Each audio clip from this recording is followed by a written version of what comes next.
کافر یہودی ہو، نبی علیہ السلام کے حکم کے مطابق اس کا سر تن سے جدا کر دیا جاتا تھا۔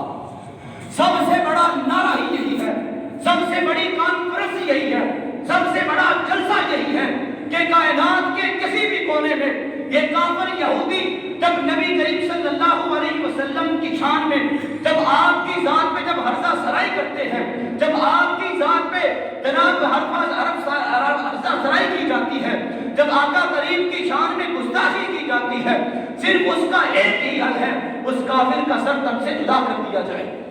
صرف ایک ہی حل ہے، تم چاہے اپنے بازاروں میں نکل کر تم جلسے جلوس کر لو، اپنے بازاروں میں نکل کر نبی علیہ السلام کی ذات پہ نعرے لگا لو، میرے بھائیوں یہ کافر اپنی حرکتوں سے باز آنے والے نہیں ہیں، یہ اپنی حرکتوں سے کبھی باز نہیں آئیں گے۔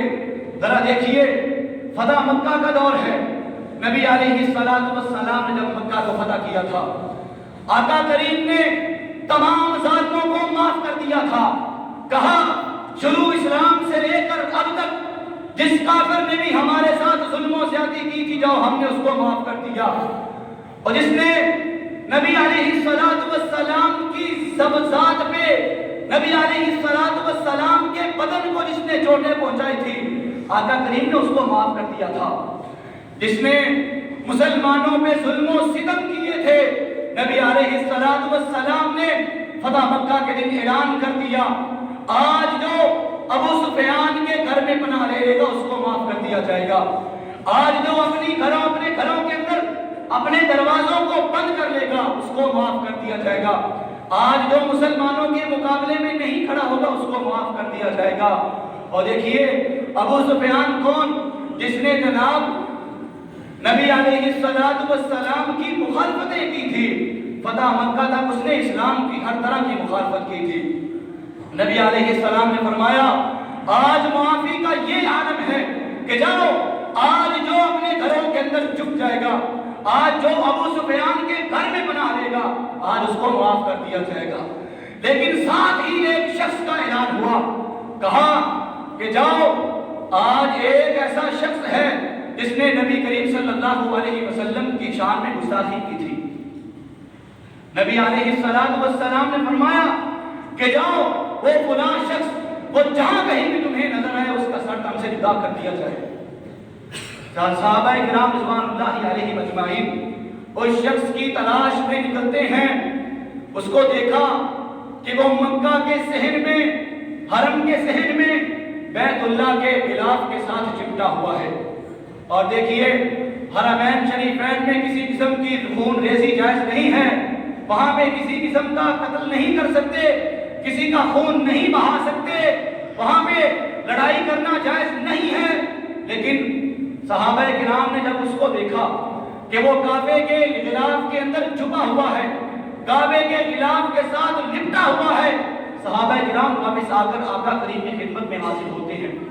فرمایا اے اللہ کے پیارے پیغمبر وہ تو کعبے کے غلاف کے ساتھ لپٹا ہوا ہے، نبی مکرم صلی اللہ علیہ وسلم نے آرڈر جاری کر دیا اگرچہ وہ کعبے کے غلاف کے ساتھ لپٹا ہوا ہے، اگرچہ کعبے کے اندر خون ریزی حرام ہے، حرمین شریفین کے اندر خون ریزی نہیں کر سکتے، اگرچہ وہ کعبے کے غلاف کے ساتھ لٹکا ہوا ہے، کعبے کے غلاف کے ساتھ چپٹا ہوا ہے، جاؤ جا کر اس کا سر اس کے تن سے جدا کر دیا جائے۔ یہ وہ ظالم شخص تھا کہ جس نے نبی علیہ السلام کی شان میں گستاخی کی تھی، جو آقا کریم کی شان میں گستاخی کر کے نبی علیہ السلام کے خلاف اشعار پڑھا کرتا تھا، اپنی لونڈیوں کو اشعار لکھوا کے دیا کرتا تھا، اور اس کی لونڈیاں اور اس کی باندیاں جناب گانوں کی شکل میں نبی علیہ السلام کے خلاف زبان درازیاں کیا کرتے تھے۔ آقا کریم نے فرمایا اگر وہ کعبے کے غلاف کے ساتھ بھی لٹکا ہوا ہے جاؤ جا کر اس کی گردن کو تن سے جدا کر دیا جائے۔ اور آج ہمارے نوجوان مسلمانوں کو بڑے بڑے جملوں کے ساتھ، بڑے بڑے طریقوں کے ساتھ گمراہ کیا جاتا ہے۔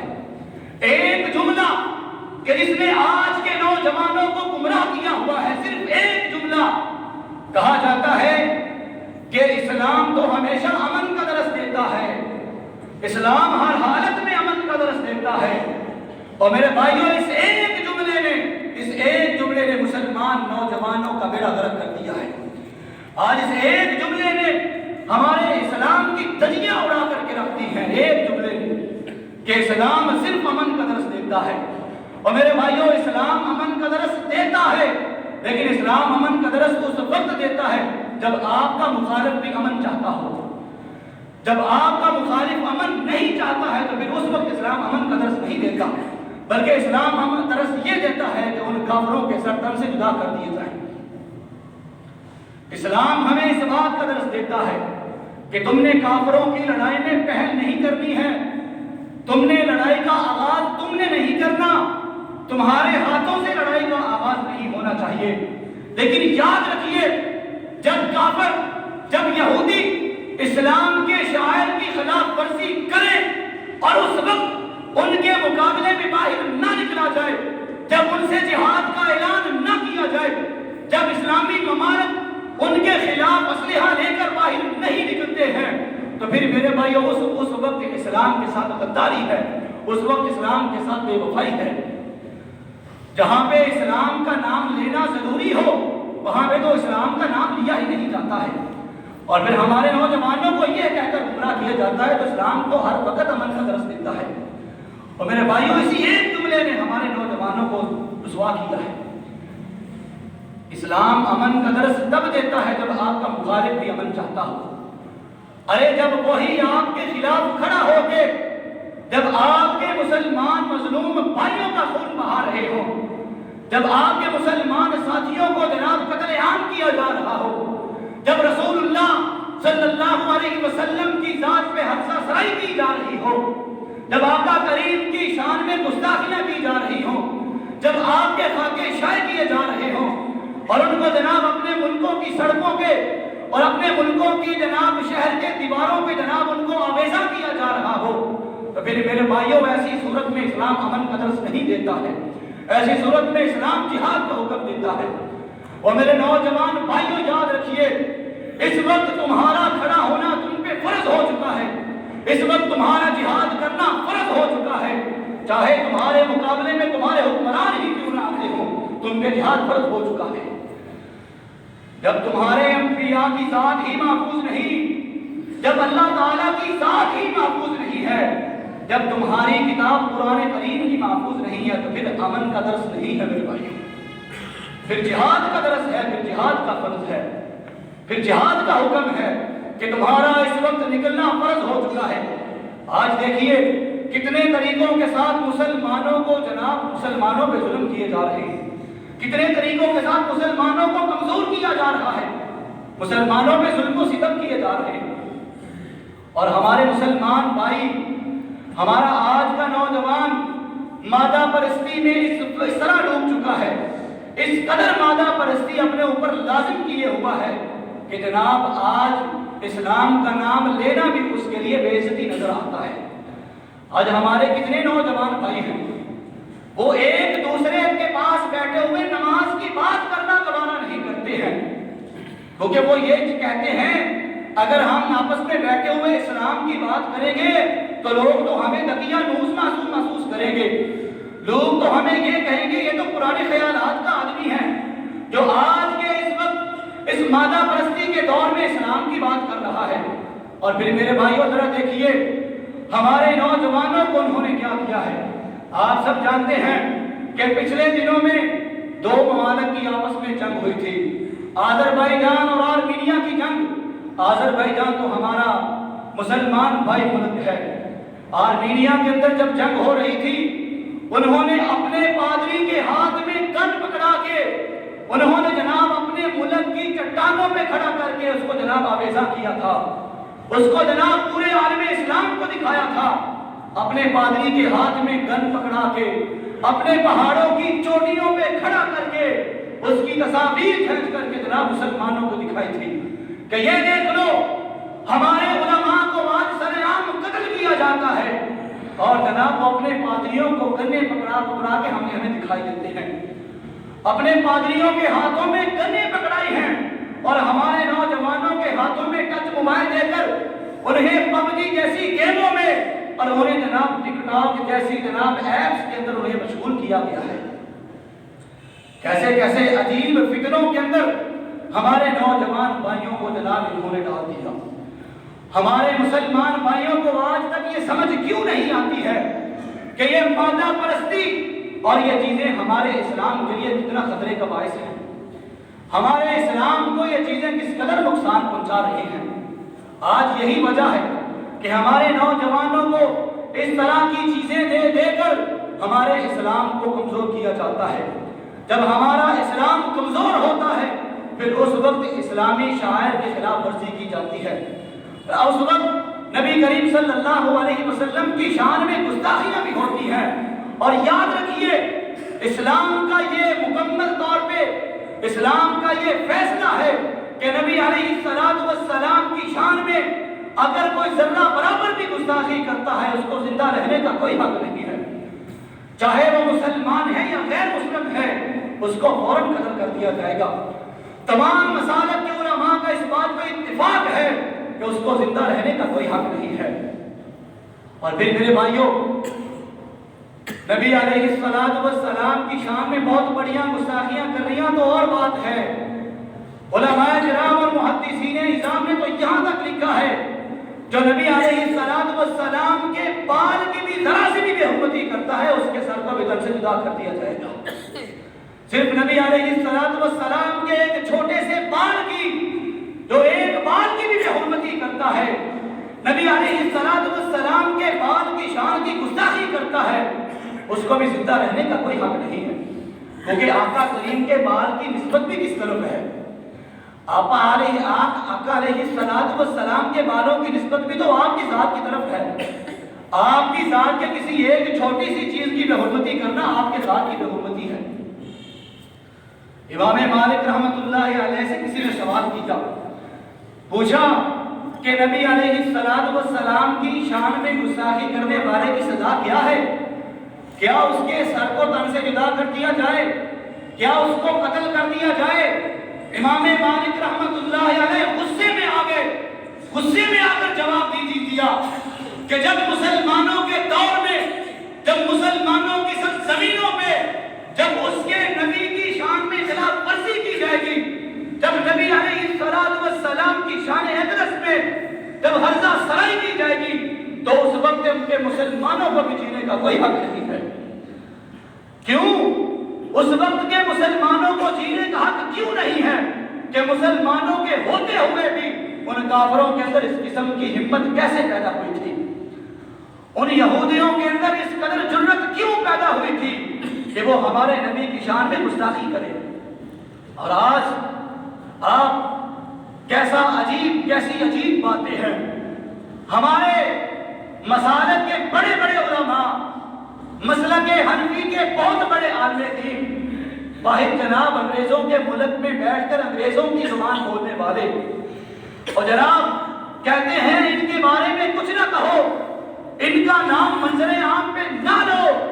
اور جناب مسلک احناف کے بہت بڑے عالم دین جس کو بہت بڑا عالم دین کہا جاتا ہے بہت بڑا عالم دین نہیں ہے, وہ مسلمانوں کے لیے اس وقت فتنہ ہے. تو جناب کبھی کبھار مسلمانوں کے ملک پاکستان میں آتا ہے فتنہ پھیلا کے چلا جاتا ہے جس کو جناب ڈاکٹر طاہر القادری کہا جاتا ہے. انٹرنیٹ کے اوپر ویڈیو موجود ہے, اس ویڈیو کو دیکھ لیجئے. اور جناب وہ انگریزوں کے ملک میں بیٹھ کے انگریزوں کی زبان بولنے والا وہاں پہ بیٹھ کر جناب فتویٰ دیتا ہے, کہتا ہے کہ جب غیر مسلموں کے علاقے میں جب ہمارے نبی کی شان میں گستاخی کی جائے گی تو پھر کسی غیر مسلم کو سزا نہیں دی جا سکتی. کہتا ہے کہ جب ہمارے نبی کی شان میں گستاخی کی جائے گی تو گستاخی کرنے والے کو سزا نہیں دی جا سکتی, کیونکہ وہ ایک غیر مسلم ملک ہے اور غیر مسلم ملک میں آزادی ہوتی ہے. وہ چاہے تو ہمارے نبی کی شان میں گستاخیاں کرتے پھرتے. آپ انٹرنیٹ پہ یہ ویڈیو دیکھ سکتے ہو, ہم اپنی زبان کی باتیں نہیں کیا کرتے.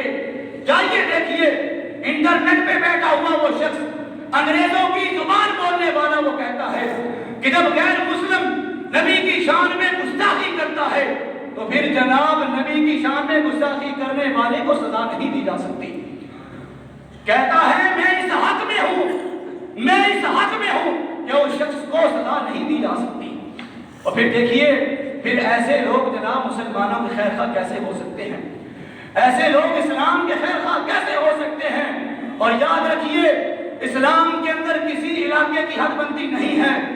اسلام کی نظر میں یہ پوری زمین اللہ تعالیٰ کی زمین ہے۔ اسلام کی نظر میں اس پوری زمین پہ اللہ تعالیٰ کا قانون چلتا ہے۔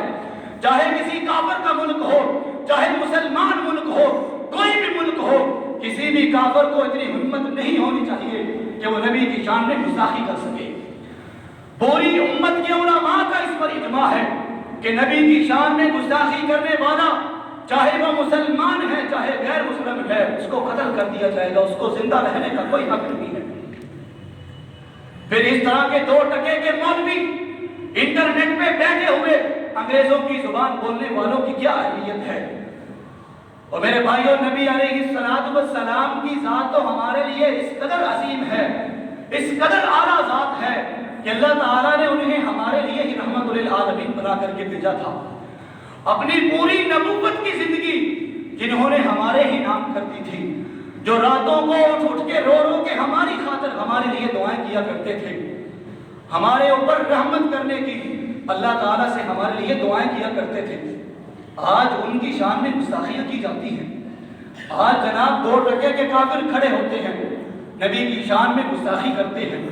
آج میرے بھائیوں وجہ صرف یہی ہے کہ جو نبی علیہ السلام نے 1400 سال پہلے جو پیشین گوئی کر دی تھی وہی ہے کہ مسلمان آج کے دور میں اس قدر کمزور ہو چکا ہے کہ جناب آج کافر ہمارے اوپر اس طرح ٹوٹ پڑے ہیں کہ جیسے بھوکے بھیڑیے جناب بکریوں کو کھاتے ہیں۔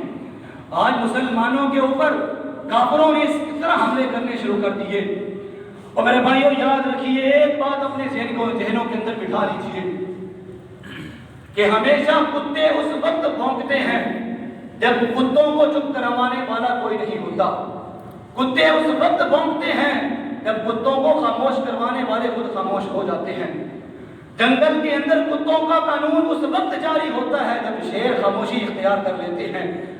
اور میرے مسلمان بھائیوں تم شیر ہو، تم اسلام کے شیر ہو، تمہارے دھارنے کا وقت آ چکا ہے، آج تمہارے قیام کا وقت ہے، تمہارے اٹھنے کا وقت ہے۔ ان دو ٹکے کے کافروں کے اندر ہمت نہیں ہونی چاہیے۔ آج تم اگر اٹھتے ہو، آج تم اگر ان کا مقابلہ کرتے ہو، خدا کی قسم اٹھا کر کہتا ہوں یہ تو بلوں کے چوہے ہیں، تم اٹھ کر ذرا ان کے مقابلے میں تو کھڑے ہو، آج ذرا جہاد کا نام تو لو۔ جب تم ان کے مقابلے میں، جب تم میدان کے جہاد میں کھڑے ہوگے، خدا کی قسم اٹھا کر کہتا ہوں یہ اس قدر مشکل ہے کہ تمہارے مقابلے میں کبھی کھڑے نہیں ہو سکیں گے۔ آج یہ تمہارے مقابلے میں اس لیے کھڑے ہیں کہ تم نے خاموشی اختیار کر لی ہے۔ آج ان کے اندر جرأت اس وجہ سے پیدا ہوئی ہے کہ تم نے انہیں روکنا ہی چھوڑ دیا ہے، تم نے انہیں ٹوکنا ہی چھوڑ دیا ہے۔ یہ انٹرنیٹ پہ بیٹھے ہوئے یہ مذمتی بیان دینے سے جناب اسلام کی حفاظت نہیں ہوگی۔ ہمارے کئی لوگ کھڑے ہوتے ہیں، انٹرنیٹ پہ آتے ہیں، اپنی ویڈیو بناتے ہیں، ہم نبی علیہ السلام کی شان میں گستاخی ہونے کی پرزور مذمت کرتے ہیں، بازاروں میں جناب نعرے لگائے جاتے ہیں۔ اور میرے بھائیوں ٹھیک ہے آپ کی محبت ہے لیکن اتنی محبت کے کچھ نہیں ہونے والا۔ اور میرے بھائیوں اتنی محبت نہیں، آپ کی تو وہ محبت کی ضرورت ہے کہ کائنات کے امام نے فرمایا تھا کہ تمہارا ایمان اس وقت کامل ہو سکتا ہے جب تم اپنی ذات سے بھی بڑھ کر مجھ سے محبت کرو گے۔ اور اپنی ذات سے بڑھ کر محبت کیا ہوگی کہ جب نبی علیہ السلام کی ذات پہ جب جان دینے کی باری آئے تو پھر اس وقت شہادت کا جناب جام قبول کرنے میں جناب دریغ نہ کیا جائے۔ جب نبی علیہ السلام کی ذات پہ جب جان دینے کی باری آئے اس وقت میرے بھائیوں پیچھے نہ رہا جائے۔ تب میرے بھائیوں وہ محبت ہے جو اپنی ذات سے بھی بڑھ کر ہوتی ہے۔ اس لیے اللہ تعالیٰ سے دعا ہے اللہ تعالیٰ ہمیں اپنے اسلامی شاعر کی حفاظت کرنے کی توفیق نصیب فرمائے اور صحیح معنوں میں ان کفار کے مقابلے میں کھڑا ہونے کی توفیق نصیب فرمائے۔ وآخر دعوانا الحمدللہ رب العالمین۔